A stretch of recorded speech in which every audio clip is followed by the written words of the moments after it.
नमस्कार दोस्तों।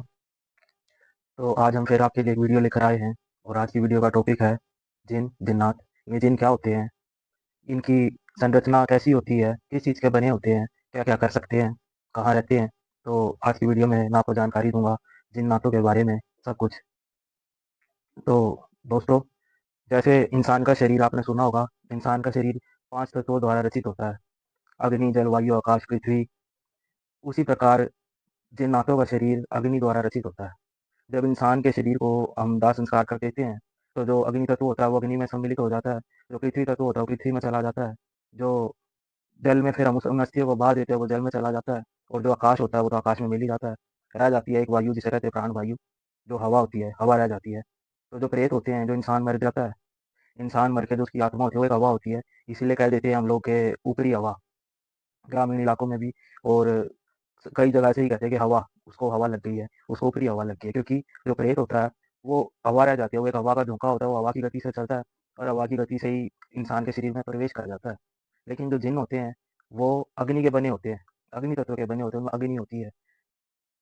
मुस्लिमों में ये कहा जाता है कि जब परमात्मा ने, अल्लाह ने, उस परमात्मा ने जब इंसानों को बनाया तो 5 तत्वों से, उनमें यूँ कहते हैं कि मिट्टी से बनाया, और जिन्नातों को बनाया अग्नि से।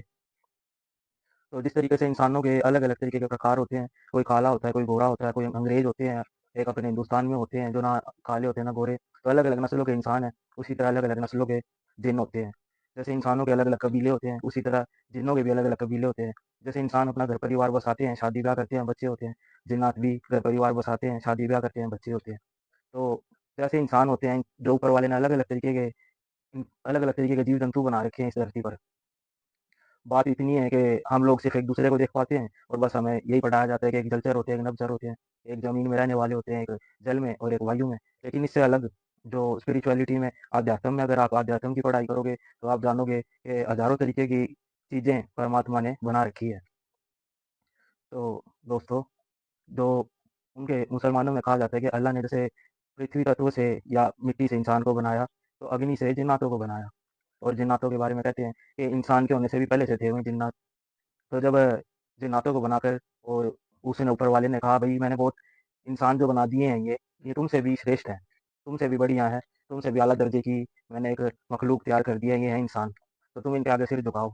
तो बहुत सारे जिन्नातों ने तो सिर झुकाया था, और बहुत सारे जिन्नातों ने कहा कि भई ये तो मिट्टी के बने हुए हैं, इनको चोट भी लगती है, खून भी निकलता है, मर भी जाते हैं, इनकी 60, 70, 80 साल, 100 साल उम्र होती है, हमारी हज़ारों साल, लाखों साल उम्र होती है। तो दोस्तों, जिन्नातों की लाखों साल, लाखों-लाखों साल उम्र होती है जिन्नातों की। तो बहुत सारे जिन्नातों ने उनके आगे अपना मत्था टेकने से मना कर दिया। तो वहीं से इंसानों का और जिन्नातों का बैर चालू हुआ। तो बहुत सारे तो जिन्नात जो होते हैं, वो इंसानों की मदद में होते हैं। बहुत सारे जिन्नात होते हैं, वो इंसानों की फिराक में होते हैं, उनको दुखी करते हैं, उनको पकड़ते हैं, उनको परेशान करते हैं। तो इसी तरीके से जिन्नातों की अलग-अलग नस्लें, अलग-अलग कबीले हैं। जिन्नात हिंदू भी होते हैं, जिन्नात मुसलमान भी होते हैं, जिन्नात काफ़िर भी होते हैं, जिन्नात यहूदी भी होते हैं। जिन्नातों के भी अलग-अलग धर्म होते हैं। आप उसी तरीके से समझो, जैसे कोई मुसलमान मर जाता है तो मुसलमान की आत्मा, हिंदू मर जाता है तो हिंदू की आत्मा, कोई, या फिर कोई पैदा तो सब इन्हीं 5 तत्वों के बने हुए होते हैं, पर धरती पर आकर कोई हिंदू धर्म के हिसाब से चलता है, कोई नास्तिक बनकर रहता है। तो उसी तरीके से ये जिन्नात भी, अब इनका भी अपना अलग-अलग धर्म, रीति-रिवाज और इनके भी अपने-अपने किस्में होती हैं।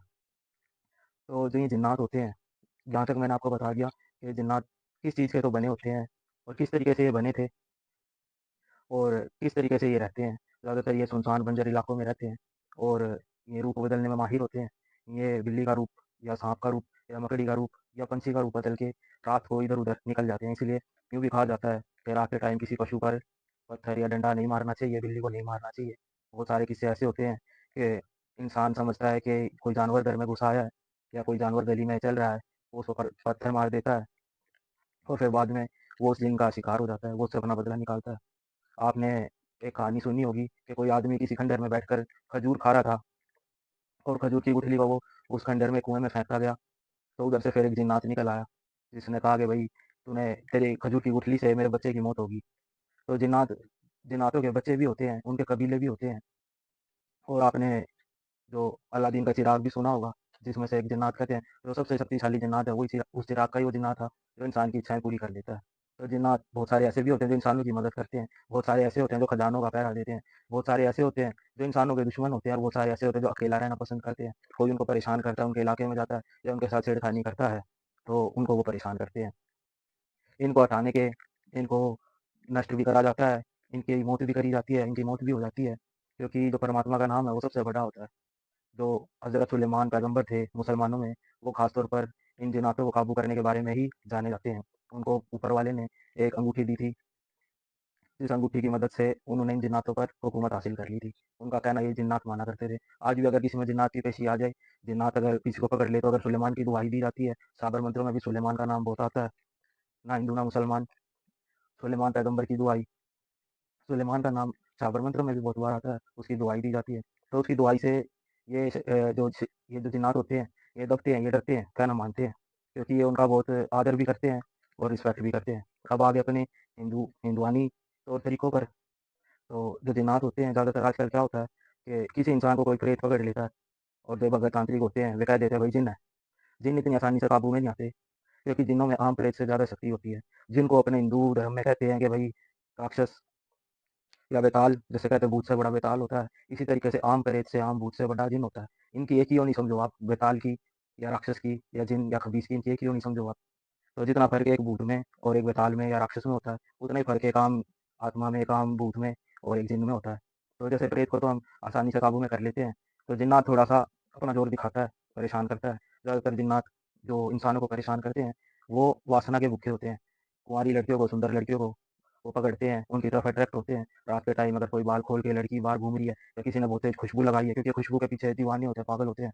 अगर किसी ने खुशबू लगा रखी है या किसी ने अपने बाल खुले छोड़ रखे हैं और गैर टाइम किसी सुनसान जगह से हो जाता है, अगर उधर कोई जिन्नात है, तो वो उसके पीछे लग जाता है। ये लड़की के या उसके प्यार में इतने पागल हो जाते हैं कि उसको अपने साथ ही ले जाकर मानते हैं, उसकी जान ले लेते हैं, उसके साथ कुकर्म करते हैं, उसके साथ गंदी एक्टिविटीज़ करते हैं। ज़्यादातर जिन्नात जो बुराई में होते हैं, ज़्यादातर जो केस आते हैं जिन्नातों के, वो इसी तरीके के आते हैं। जिन्नात खजानों का पहरा भी देते हैं। जिन्नात बड़े-बड़े काम कर सकते हैं, जिन्नातों की सिद्धियाँ भी होती हैं, जिन्नातों से भगत और तांत्रिक काम भी लेते हैं। उनको बंदी बनाकर या उनको काबू में कर कर उनसे काम भी लेते हैं। लेकिन इनसे काम लेना नहीं चाहिए, क्योंकि जब तक भगत ज़िंदा होता है ये उसका काम करते हैं। जैसे ही भगत कमज़ोर हो जाता है, बूढ़ा हो जाता है या उसके आगे की जो नस्ल होते हैं उनको फिर ये परेशान करने लग जाते हैं, अपना बदला पूरा करते हैं। तो दोस्तों ये थी जिन्नात के बारे में जानकारी। तो इनको भी हटाने के बहुत तरीके होते हैं, बहुत जो ख्वाजा पीर हैं उनकी मदद से इनको हटाया जाता है।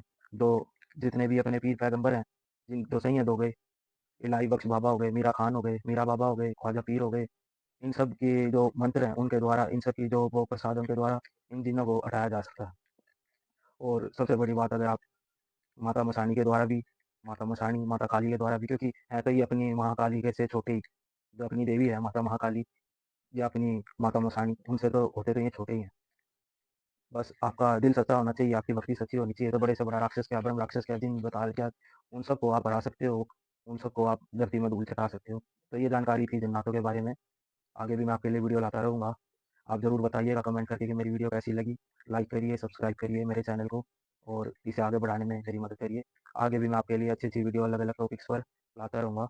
जय माता की, जय बाबा।